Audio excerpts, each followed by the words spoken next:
Jadilah kehendak-Mu atas setiap kami di planet bumi ini seperti di sorga. Berfirmanlah ya Tuhan, karena firman-Mu itu ya dan amin. Firman-Mu itu pelita bagi kaki kami serta terang bagi jalan kami. Firman-Mu yang bila kami renungkan akan membuat kami bertindak hati-hati sesuai dengan segala yang tertulis di dalamnya, sehingga dengan demikian perjalanan kami akan dibuat Tuhan menjadi berhasil, dibuat Tuhan menjadi beruntung. Kami sungguh percaya langit bumi dan segala kemuliaannya dibangun manusia tidak kekal dan akan segera berlalu. Namun satu hal yang pasti, perkataan-Mu, firman-Mu tidak mungkin berlalu, mereka kekal sampai selama-lamanya. Sebab itu berfirmanlah, kami siap untuk mendengarkannya. Dalam nama di atas segala nama, Raja di atas segala raja, Tuhan kami Yesus Kristus. Yang percaya berkata amin. Tetap bagi diri sebentar. Saya mau mengajak Bapak Ibu untuk membaca dua ayat firman Tuhan di dalam Matius pasal 6 ayat 33 dan ayat ke-34. Ini termasuk ayat-ayat top ya. Banyak orang hafal, khususnya yang ayat 33. Boleh dibantu kalau tidak terhubung. Oke. Tolong dibuka Alkitab Saudara ya. Kalau manual Alkitab, kalau elektronik Alkitab ya. Matius 6 ayat yang ke-33 ya. Dan 34. Jangan baca dalam hati, tapi suarakan, perkatakan. Kita sudah terlalu banyak simpan di hati ya. Makanya sekarang mesti diperkatakan. 1, 2, 3. Tetapi carilah dahulu kerajaan Allah dan kebenarannya, maka semuanya itu akan ditambahkan kepadamu. 4. Sebab itu janganlah kamu khawatir akan hari besok, karena hari besok mempunyai kesusahannya sendiri. Kesusahan sehari cukuplah untuk sehari. Kasih tambahannya boleh gini, sayang, kasih tahu sebelah saudara, kesusahan sehari cukup untuk sehari, sayang. Yang berbahagia mereka yang membaca, merenungkan, melakukan, memperkatakan, dan membagikan firman. Ingat Bapak Ibu, jangan duduk sebentar. Iya, ini aktif banget mereka ya, luar biasa. Sudah Oma? Sudah, saya juga sudah lupa sama ya.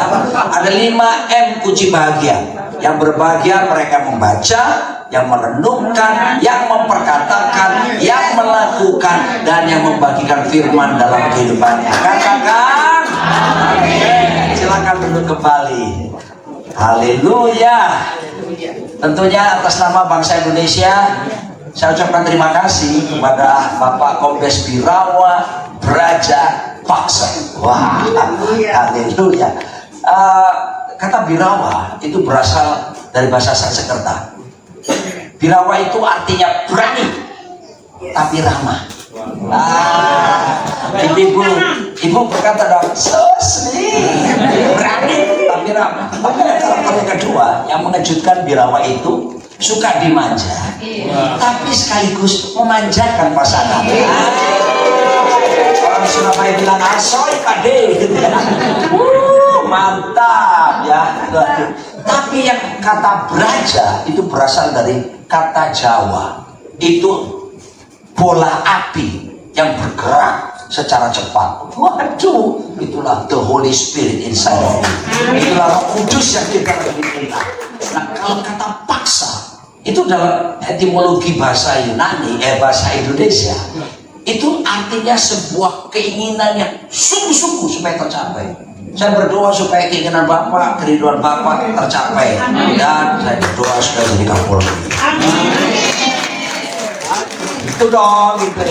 Beberapa orang saya temukan ketika mereka masih perwira menengah gitu, dan saya berdoa, saya berkata, ingat ya, Indonesia butuh jenderal-jenderal yang takut Tuhan. Puji Tuhan, beberapa mereka sudah jenderal. Haleluya. Perkataan hamba Tuhan diurapi Tuhan. Kalau sudah tidak percaya, tolong angkat tangan kanan saudara. Ya, semuanya angkat tangan. Angkat tangan kanan saja. Gerakan seperti ini. Lalu buat gerakan seperti gini. Gini. Saya buktikan perkataan saya berkuasa.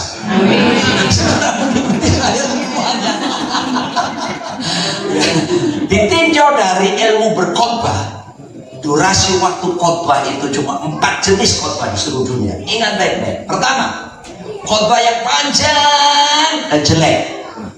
Jemaat akan berkata, tiada maaf bagimu. Jangan harap kamu diundang ke sini lagi ya. Panjang, jelek. Tipe khotbah yang kedua, khotbah yang panjang dan bagus. Masih bisa dikritik. Jemaat berkata, bagus sih bagus, tapi lu tahu capek gua, kepanjangan gitu ya kan. Apalagi di Mazmur 23 dari Nabi, Engkau menyediakan hidangan bagiku di hadapan semua lawanku ya.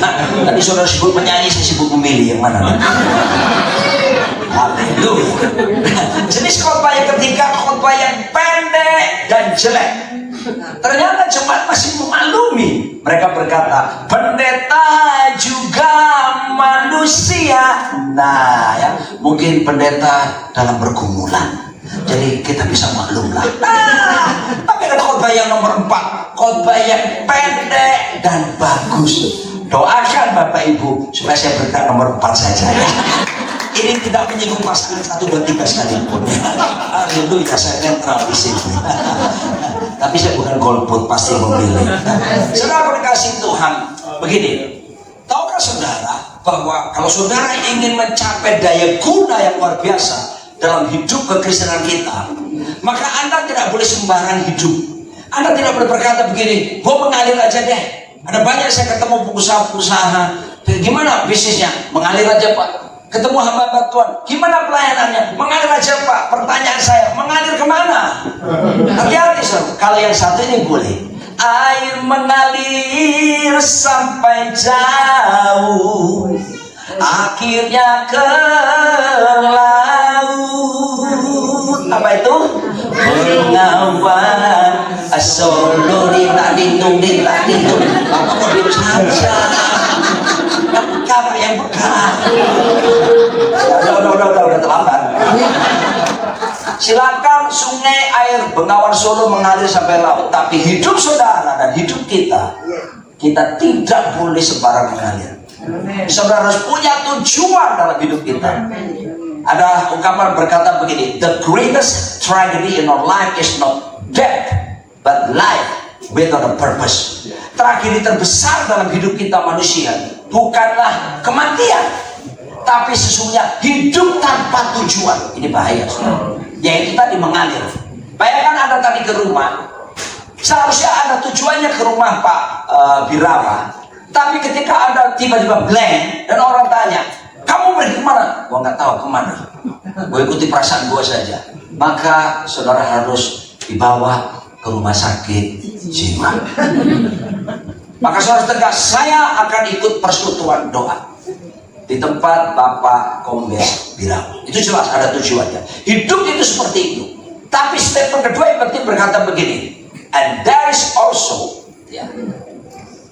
the greatest mistakes in our life is life without prioritization. Kesalahan terbesar dalam hidup kita adalah bila kita hidup tidak punya prioritas. Itu kesalahan terbesar. Yesus mengajarkan kita, menghindarkan kita dari segala kesalahan terbesar, menghindarkan dari hidup yang dipenuhi dengan penyesalan-penyesalan, menghindarkan kita dari hidup yang dikuasai kekhawatiran demi kekhawatiran, menghindarkan kita dari hidup yang saudaraku tak menentu. Apa itu? Kunci F, bukan kunci F-nya ya, tapi ini isinya. Yesus berkata, cari dahulu kerajaan Allah serta kebenarannya, oh maka semuanya akan ditambahkan kepadamu. Oh haleluya. Seraku Yesus berkata, ini yang harus diutamakan, ini harus nomor satukan lebih dari apapun dalam hidup kita. Dia berkata, cari dahulu kerajaan Allah serta kebenarannya. Ini bukan cuma sekedar prioritas biasa, ini harus menjadi prioritas puncak dalam hidup setiap kita. Seek first the kingdom of God and righteousness. Dan dia berjanji, and all these things shall be added to you. Semuanya akan ditambahkan, kecuali tambahkan istri, tambahkan suami. Jangan berpikir yang macam-macam. Satu saja nggak habis-habis. Saudara dikasih Tuhan, what is the kingdom of God? Sekarang pertanyaannya, apa sih sesungguhnya kerajaan Allah itu? Kenapa Yesus mengajarkan kita harus mengedepankan kerajaan Allah? Dalam bahasa Yunani kata kingdom di sini, kerajaan, itu berasal dari kata Basilea. Katakan bersama saya, Basilea.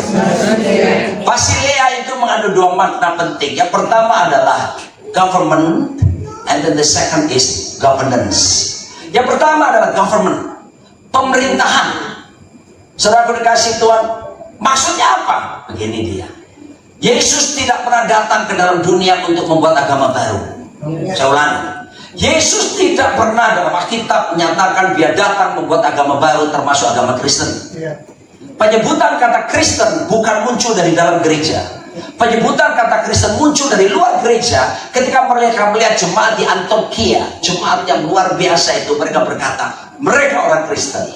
Saudaraku, Yesus datang justru untuk menegakkan kembali supaya kerajaan Allah itu nyata di planet bumi ini. Sejak kejatuhan Adam Hawa, kerajaan Allah itu tanda petik seperti menghilang.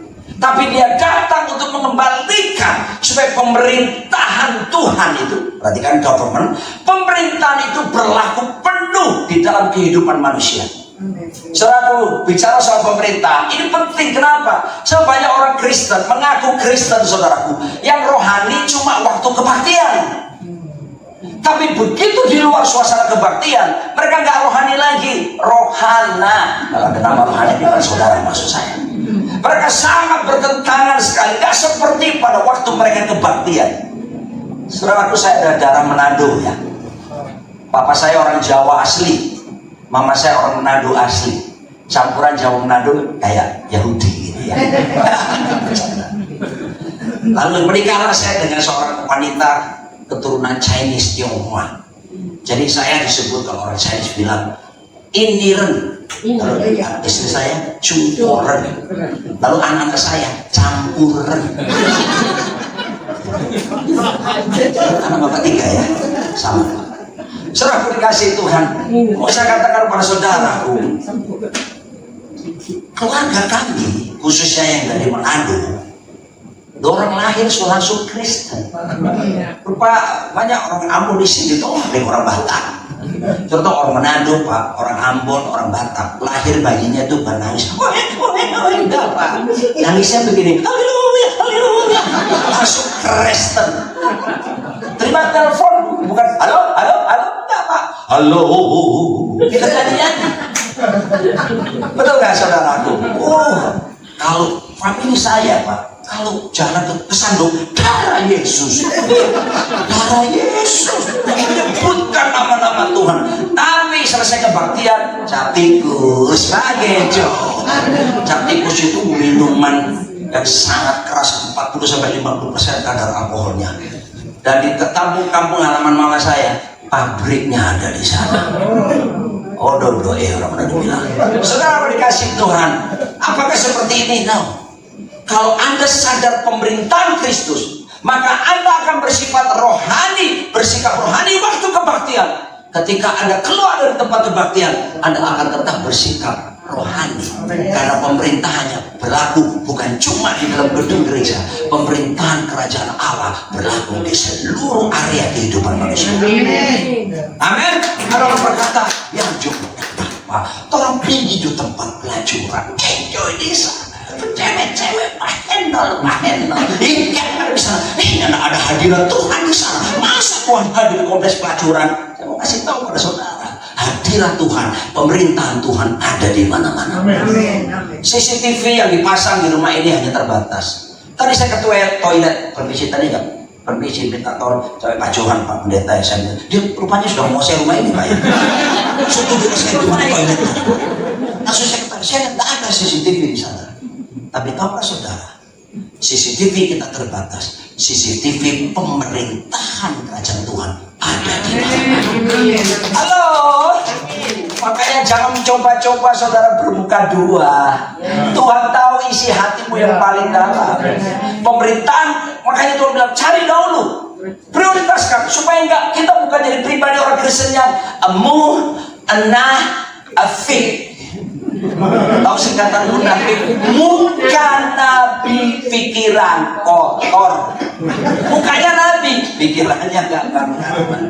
Maka buat orang-orang seperti ini, cocoklah lagu ini, kunci G, Bang. Orang-orang seperti ini biasanya sudah mereka pakai topeng-topeng dalam kehidupan mereka. Saya sudah berkali-kali melayani ya. Ada suami istri menikah, gak lama menikah, minta muslim, khususnya perempuan, nangis. Saya tidak menyangka, ternyata selama ini pacaran topeng semua, Pak. Sekarang udah gak ada pemberkatan, gak boleh cerai. Maka buat kasus-kasus seperti ini yang suka bermain sandiwara, maka ini cocok buat setiap kita. Dunia ini panggung sandiwara, ceritanya mudah berubah. Kisah Mahabharata atau tragedi dari Yunani. Referen langsung. Mengapa kita bersandiwara? Mengapa kita bersandiwara? Capek main sandiwara. Dulu jangan coba bersandiwara dengan saya. Beritahu saya. Ya. Apalagi dengan Tuhan. Tidak bisa. Makanya Tuhan bilang, seek first the kingdom of God. Itu harus nomor 1. Biarlah kamu jadi apa adanya. Ya, yang masih suka sandiwara, yang masih suka pakai topeng, lagu ini cocok lagi buat saudara. Pak, pokoknya undangan gila juga. Siap, ini sangat rohani sekali lagu ini. Buka dulu topengmu, buka dulu topengmu, biar melihat wajahmu, biar melihat wajahmu. Betapa sedihnya sebuah rumah tangga apabila didapati istri ataupun suaminya semuanya sandiwara. Wow, saudaraku, tapi saya suka nama bapak itu yang Birawa itu, Pak. Karena menurut bahasa Sanskerta itu seseorang yang manja. Saya tahu manja. Kadang-kala maaf, walaupun dia kombes. Dia itu kadang-kala muncul sifat kekanak-kanakannya. Kalau perempuan sudah jangan tanya lah. Perempuan itu sudah sering kekanak-kanakan.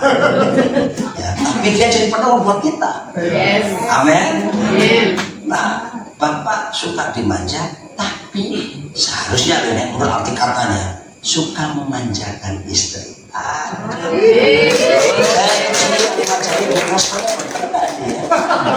Jangan cuma dibuat-buatin. Hatiku Pak Roni. Pasti asli.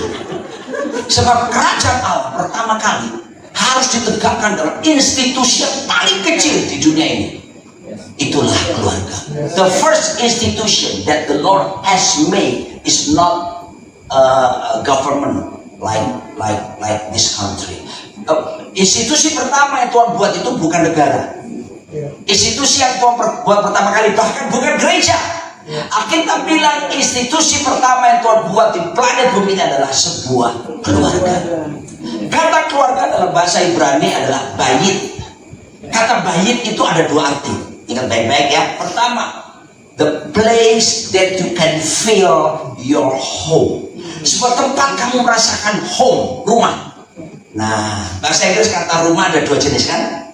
Satu house. House itu ini ya, bangunan fisiknya. Ada tangganya, ya kan? Ada kamar-kamarnya, ya. Lalu arti kedua, home. Home itu adalah atmosfernya. Rumah boleh sederhana, tapi kalau atmosfernya surga, Indah sekali kan? Tapi jauh lebih baik rumahnya bagus, atmosfernya surga. Dan itu saudaraku, bagi kita yang mau takut akan Tuhan, mengedepankan pemerintah kerajaan, apapun keadaan rumahmu, fisiknya rumahmu, asal Kristus jadi raja di sana, maka home sweet home, home blessed home menjadi bagian setiap kita. Yang percaya berkata, itu dia saudaraku ya. Lalu kemudian arti kedua dari kata keluarga, bait itu the place that you can find your spot. Sebuah tempat kamu menemukan spot. Spot itu titik bahasa Inggrisnya. Ingat, dunia internet mengenal istilah hotspot. Apa itu hotspot? Suatu area di mana signalnya paling kenceng, mentok. Kalau orang hari dulu S berapa? S5 sampai mentok. Itu zaman orang hari dulu. Saudara kasih Tuhan, ini dia yang penting sekali. Sebab kalau tidak seperti ini, banyak keluarga-keluarga di luar ruangan ini nih Pak ya, di kutub utara bagian pedalaman yang diam dalam gua-gua, tepi jurang 500 meter, perempatan jalan dan gang buntu. Komunikasi suami istri, orang tua anak bukan hotspot yang nyambung, yang cepat, gampang dimengerti, tapi justru terjadi blank spot. Pernah main HP terus halo hilang sinyal, maka kita berusaha membeli sinyal, nggak bisa membeli sinyal. Saudara ini kok serius sekali sih? Agak yang pernah Pak beli signal, nggak bisa kan? Bisa ya, Bapak Ibu manggut aja gitu. Kalau saya salah dikoreksi gitu loh. Pendeta juga manusia. Jadi saudara kasih Tuhan, banyak rumah tangga, orang tua anak hubungannya bukan cuma blind spot, tapi blind spot. Titik buta. Kalau orang Jakarta bahkan bilang, Allah, mak. Tuhan menghendaki hubungan keluarga kita, kalau pemerintahan, the government of the kingdom of God menguasai hidup suami istri dan anak-anak, maka atmosfer surga terjadi di rumah. Lalu hubungan suami istri, anak-anak hotspot. Kalau hubungan suami istri itu komunikasinya hotspot, saya percaya urusan ranjang hot. Beberapa sama tinggal kenangan Pak Pendeta. Pasti manusia. Kadang-kadang kita ditinggal sama pasangan kita dulu ya sudah. Ketawanya Pak agak memilukan gitu. Halo, saya memberitahu kalau pemerintahan Kristus, kerajaannya di keluarga kita, surga tidak jauh. Surga dimulai dari keluarga saudara. Ini yang harus saya tekankan saudara. Ya, makanya muncul istilah home sweet home, home blessed home. Saya banyak melayani orang-orang di Jakarta, bahkan ketemu orang-orang kaya, konglomerat, konseling misalnya. Lalu kemudian banyak pertanyaan seperti ini Pak Pendeta, uang buat saya tidak ada masalah, tapi tunjukkan bagaimana saya bahagia. Oh saudaraku, bahagia itu sederhana saja. If you put the kingdom of God, kalau kamu meletakkan pemerintahan Kristus itu, memerintah atas hidupmu, bukan cuma di suasana kebaktian seperti ini, di seluruh aspek hidupmu, di dalam pekerjaanmu, rumah tanggamu, pelayananmu, dan di apapun dalam hidupmu, maka jaminan kamu akan berbahagia. Itu berkat dari setiap kita. Amin. Oke. Lalu kemudian itu yang government. Pengertian yang kedua adalah governance. Governance itu bicara tata kelolanya. Halo saudaraku, berapa banyak saya ketemu orang Kristen lemah masalah tata kelola. Rajin berdoa, rajin, tapi utang jalan terus. Gali lubang, tutup lubang. Hidup rumah tangganya, ekonominya. Kenapa saudaraku? Padahal rajin berdoa. Sebab Anda tidak melakukan bagian Anda. There is God's responsibility and there is also our responsibility. There is God's part and there is also our part. Ada bagian Tuhan, ada bagian kita. Bagian Tuhan melindungi, memberkati, tapi bagian kita mengelola. Kelola uangmu, kelola waktumu, kelola tubuhmu. Tuh lihat Pak Dika Perkasa itu, Apakah sesungguhnya? Lihat tapi di Indonesia. Jadi orang surga itu tempal kabeh. Six pack. Kalau saya one big pack. And also the whole pack. Nah, kenapa kita seringkali sakit-sakitan? Konsumsi makanan kita tidak kelola. Suka takut, kenapa mau izinkan terjadi? Kalau saya malaikat itu ya, saya bilang, salahku sendiri. Maret 2020 ketika COVID baru datang ke Indonesia, saya sudah kena COVID. Saya terbaring selama 16 hari di rumah sakit Mitra Keluarga. Hari itu tidak ada obat. Hari itu tidak ada vaksin. Dokternya ngaku kepada saya, kami harus mencoba obat yang mana. Mulai dari hydroxychloroquine, ya, yang ternyata akhirnya dikeluarkan dari pemerintah Amerika Serikat, merusak fungsi jantung, dan seterusnya berganti-ganti. Saudaraku, di rumah sakit tersebut Roh Kudus datang kepada saya dan dia berkata begini, to protect your body from evil is my business. Untuk melindungi badanmu ini dari sakit penyakit, urusanku, kata Tuhan. Dari yang jahat, urusanku. Melindungi kamu dari yang jahat, urusanku, kata Tuhan. But to protect your health is your own health, your own business. Untuk melindungi kesehatanmu, urusanku sendiri. Halo, ya. Saudara, kenapa kita jari lubang tutup lubang? Kita seringkali tidak pernah atur keuangan kita, bikin budget gitu loh. Lalu jangan sampai keluar pengeluaran lebih besar daripada pemasukan. Alkitab berkata, cukupkanlah dirimu dengan gajimu. Itu bukan perkataan omong kosong. Itu firman, dan firman itu adalah the constitutional of the kingdom of God. Itu konstitusi kerajaan Allah, tidak pernah salah. Pembukaan Undang-Undang Dasar 45 udah sekian kali mengalami apa? Perubahan. Istilahnya apa itu? Amandemen. Tapi siapa yang bisa merubah undang-undang pemerintahan kerajaan Allah? Tidak ada ceritanya, saudara. Sebab itu kalau kita kelola waktu kita kelola keuangan kita kelola tubuh kita kelola segalanya, saudaraku, maka saudaraku, surga tidak jauh. Surga Anda rasakan di planet bumi ini. Yesus berdoa, let your kingdom come and your will be done. Di mana? Datanglah kerajaanmu, jadilah kehendakmu di mana? Di bumi, saudara. Jangan nunggu di surga sana. Di surga memang luar biasa. Tapi selama kamu hidup di muka bumi, ketika prinsip kebenaran terjadi, kamu kedepankan pemerintahan kerajaan Allah, kamu kelola dengan baik, saudara bisa mengalami surga nyata di muka bumi. Amin. Itu firman mengatakan. Halo saudaraku, ayo kita buat sesuatu yang radikal dalam diri kita, merubah semua hal-hal yang salah selama ini. Atur keuangan saudara. Saya bersyukur menikah dengan seorang wanita yang namanya Nancy Limantono ini. Dia pendeta muda dan ternyata dia pintar doa dulu.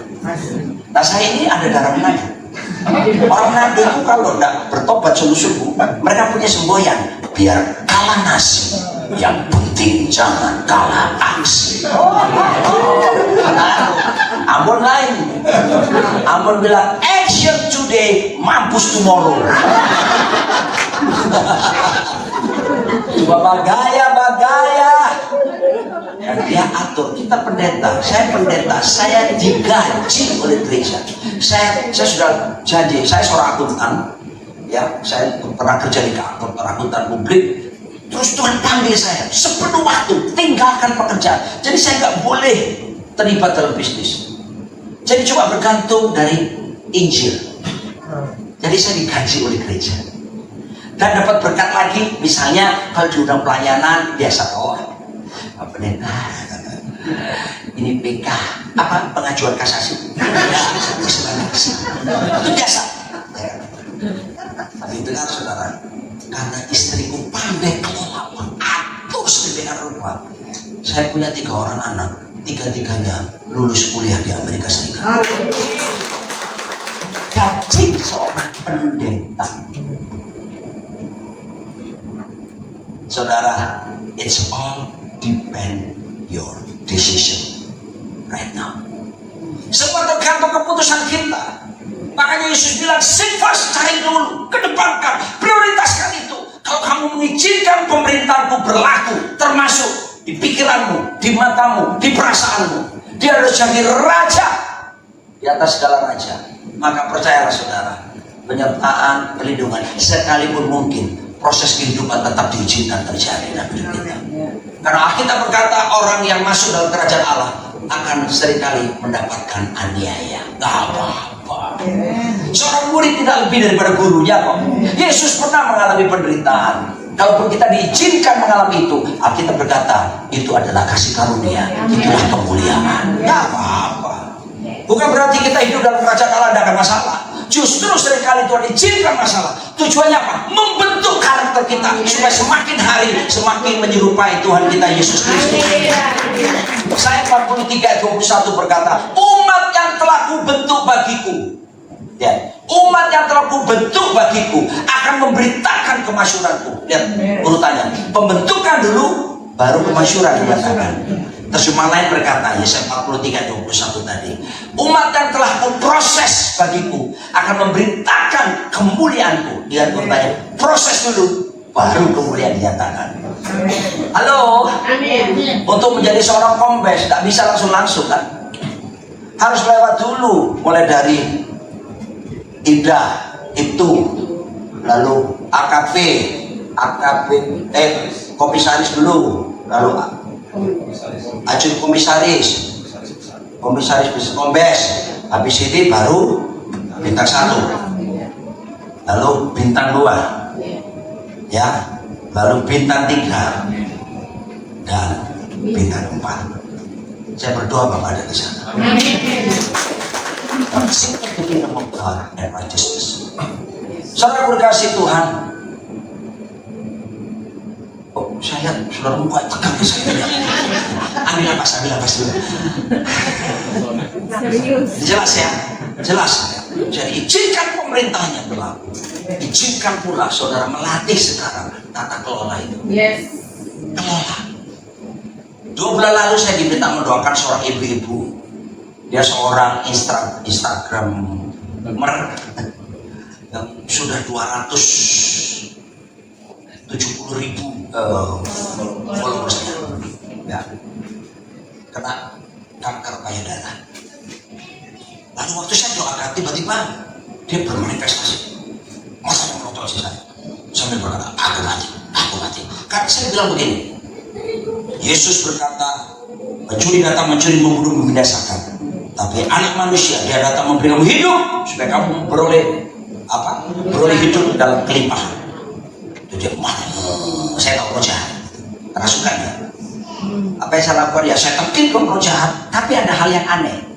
Ada hal yang aneh terjadi begini. Tiba-tiba saya spontan saya bilang gini, karena dia menutupi saya. Udah mata orang kalau kerasukan roh jahat tuh matanya tuh, maaf ya, orang cantik. Kalau kerasukan roh jahat, orang ganteng gagah, itu kerasukan roh jahat, nggak enak dilihat. Orang apa namanya, orang NTT bilang mengerikan. Begitu dia melotot saya marah, saya berkata begini, lihat mata saya. Itu spontan, lihat mata saya. Waktu dia ketemu matanya dengan mata saya plot ini, tiba-tiba dia begini, ketakutan lihat mata saya. Terus dia tutup mata lagi, terus cuma lihat mata lagi, lihat mata saya. Dia tidak ketakutan gini. Lalu kemudian saya tengking roh jahat itu dan Tuhan ibu-ibu bebas. Pak, mata saya ada sesuatu. Ada sesuatu nggak? Nggak ada kan? Lihat saudara. Kalau saudara izinkan pemerintahan Kristus berkuasa dalam hidup saudara, maka Alkitab berkata, Yesus berkata, mata itu pelita tubuh. Kalau matamu baik, terang seluruh tubuh. Kalau matamu gelap, jahat, gelaplah seluruh tubuh. Jadi saudaraku, kalau kita izinkan pemerintahan Kristus bekerja, mata kita mencerminkan kemuliaan Tuhan. Dan takutan roh jahat. Ingat prosesnya tadi? Proses baru kemuliaan, pembentukan baru kemasyhuran. Ada hand sanitizer, Boleh pinjam? Oh, terima kasih Ibu. Apa?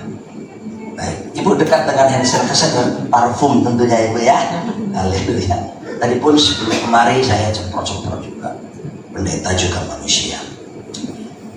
Apakah air atau zat kimia dalam tabung ini, botol plastik ini, bisa keluar hanya karena saya doakan sungguh-sungguh? Doa orang menang. Dan yakin didoakan. Sangat besar kuasanya. Keluar. Keluar. Sampai urat leher saya putus tidak akan keluar. Sampai ibadah ini selesai. Sampai keluarga saya juga tidur.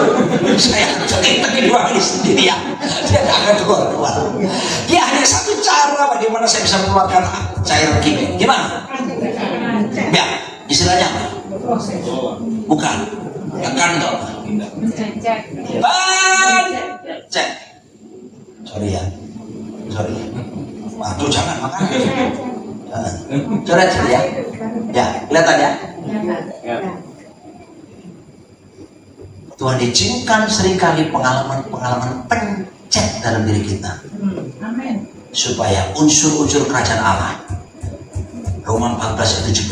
Sebab kerajaan Allah bukan soal makanan atau minuman, tapi kebenaran, damai sejahtera, dan sukacita dari Roh Kudus mengalir.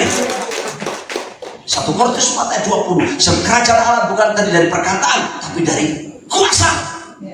Justru kita ditekan, kita disalah mengerti, difitnah orang, nggak dianggap, dirugikan mungkin. Justru respon kita harus benar. Kalau kita pemerintahan Kristus ada pada kita. Maka Yesus berkata, jangan membalas kejahatan dengan kejahatan. Yesus berkata, kalau akan menampar pipi kananmu, serahkan pipi kirimu. Kenapa? Respon kita itu akan menentukan masa depan kita. Makanya saya mengatakan kepada saudara, ketika kerajaan Allah, Yesus jadi raja, pemerintahannya berlaku dalam hidup kita. Kita ditekan sekalipun, kita bisa sedih, kita bisa kecewa, tapi damai sejahtera, sukacita, kebenaran, kuasa itu justru akan mengalir keluar, dan orang melihat kita, orang melihat Yesus nyata bekerja dalam hidup kita. Amin. Kalau ini terjadi, Tuhan bilang begini. Waduh, saya tidak cukup waktu Pak, ya, karena saya mau tadi pendek bagus kan. Makanya tinggal poin yang kedua yang saya belum bahas Pak, kebenarannya. PR aja. Makanya undang saya lagi ya. Karena ada pendeta mengundangkan dirinya. Oh saudara, bilang kita kedepankan kerajaan Allah, pemerintahannya dan tata kelola dalam hidup setiap kita. Maka dan kebenarannya yang akan menjadi PR untuk pertemuan yang akan datang. I don't know when. Tuhan bilang gini, maka semuanya itu akan ditambah. Konteksnya apa? Urusan soal makanan, minuman, pakaian, berkat-berkat seperti itu gak usah khawatir. Burung di udara dipelihara, mereka tidak punya handphone, tapi Tuhan tidak membiarkan mereka jatuh tanpa izin Tuhan. Amin. Rambut di kepala kita semua terhitung. Istri saya suka habis mandi keramas ngitungin, misahin berapa rontoknya. Capek lama-lama gak dihitung. Saya mau beritahu saudara, Tuhan bisa tahu berapa rambut kita sekarang. Apalagi pergumulanmu, apalagi masalahmu. Saya mau beritahu, Tuhan mengerti, Dia peduli akan setiap kita. Tapi tempatkan Dia jadi raja. Prioritaskan Dia kerajaannya, pemerintahannya. Jangan khawatir. Kesusahan sehari cukup sehari. Kesusahan esok punya kesusahan sendiri. Artinya saudaraku, jaminan pemeliharaan Tuhan terjadi terus menerus dalam hidup kita. Yang percaya berkata, haleluya, haleluya. Selesai. Kita akan menaikkan satu pujian. Nggak tahu ada lagu itu nggak? Kunci. Banyak wanita kita bilang. Jalanmu tak terselangi oleh setiap hati, oleh setiap hati kami. Namun satu hal ku percaya, namun satu hal ku percaya, ada rencana yang indah, ada rencana yang indah, tiada terduga kasih, tiada terduga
Dia jadi raja dalam hidup kita? Adakah pemerintahannya berlaku penuh, bukan cuma di ruangan kebaktian seperti ini, tapi di seluruh aspek hidup kita? Mari kita minta anugerah Tuhan. Buatlah sebuah komitmen penuh sekarang. Mulai dari saat ini, ya Tuhan, saya mau Tuhan hidup dalam pemerintahan kerajaan-Mu.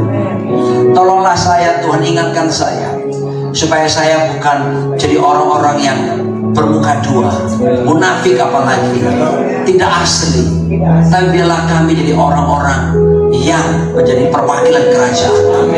Ketika kebaktian, ketika tidak ada orang sekalipun Tuhan, kami tetap memegang kebenaran.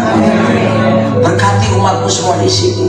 Berkati keluarga-keluarga yang ada Tuhan, rumah tangga. Aku berdoa supaya kerajaan Allah memerintah di sana. Home sweet home, home blessed home terjadi. Surga nyata di rumah tangga. Pulihkan setiap hubungan-hubungan suami istri, orang tua, anak-anak Tuhan. Terima kasih Bapak. Tolonglah kami juga supaya kami diberi kecakapan, berlatih untuk supaya kami pandai mengelola waktu kami, keuangan kami, tubuh kami, makanan kami. Tata kelola ini mampukan kami Tuhan, supaya kami boleh melakukan yang terbaik dan kami boleh memuliakan Engkau lewat segala bidang yang mempercayakan kepada kami. Terima kasih Tuhan. Meteraikan firman-Mu di hati kami. Dan secara khusus aku berdoa memberkati kedua hamba-Mu, sepasang suami istri ini. Aku berdoa melepaskan berkat, bimbing terus Tuhan. Aku berdoa supaya pemerintahan Kristus nyata kuat dalam kehidupannya, dan kemampuan untuk governance, tata kelola itu Kau semakin limpahkan dalam kehidupan hamba-Mu bersama istrinya. Aku berdoa Tuhan, Indonesia membutuhkan jenderal-jenderal yang takut akan Tuhan. Tolong Tuhan, bawa kedua hamba-Mu sehati, sepikir, sejiwa, seroh, sevisi dalam nama Tuhan Yesus Kristus. Bimbing dia Tuhan, dan tuntun langkah hidupnya. Jauhkan dari segala yang jahat, jauhkan dari segala rancangan manusia yang mencelakakan dalam nama Tuhan Yesus. Tapi penyertaan-Mu sempurna atas hamba, kami akan hikmat dalam nama Yesus, supaya dengan demikian dia mewakili pemerintahan kerajaan di bidang kepolisian, keamanan, dan di bidang perpolitikan sekaligus. Terpuji buat nama-Mu kekal selama-lamanya. Dalam nama Tuhan Yesus Kristus, katakan bersama-sama.